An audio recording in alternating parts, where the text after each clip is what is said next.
Mida teevad kaheksajalad, et oma frustratsiooni välja elada? Ennustavad jalgpalli tulemusi. Näritakse küüsi, eks ole. Temal küüsi ei ole, tal on iminapad. Paneb endale kuppe. Imeb kombitsel. Massaaži. Soolo kupumassaaž. Ja selle läheb igal juhul kirja rohkem ei taha. Soolo kupumassaaž. Nad peaks siis seda tegema, see on kahjuks vale, aga nad teevad midagi hoopis teistsugust. Hannes on nii enesekindel, ta teab juba. No nii, ma kuulen. Ma olen nii palju neid küsimusi esitanud ja vastanud.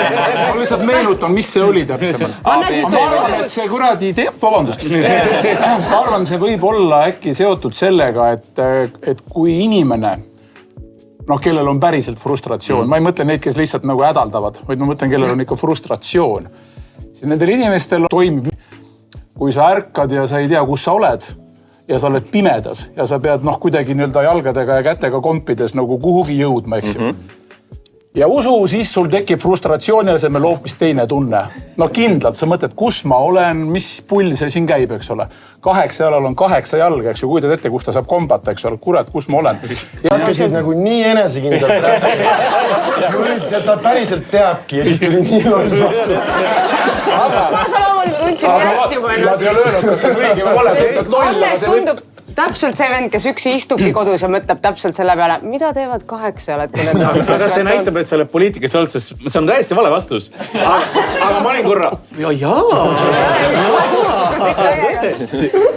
Ma arvan, et see on see, et kas need on 8 jalal või kellegil on see võime ju mingit vedelikku pritsida. See on Riigikogus ühel.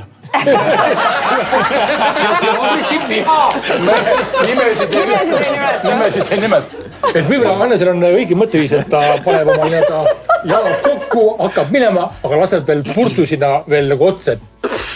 Nüüd läheb võib-olla kiiruse peale, kui see 8 jalg elaks kuskil Eesti linnas, siis tõenäoliselt Pärnus. Ehk siis boksi põhikool. Ja? Ta hakkab teisi lööma, peksma. Viini kiusama. Õige vastus on see, et 8 jalg lööb kalu näkku. Toonke endale punti.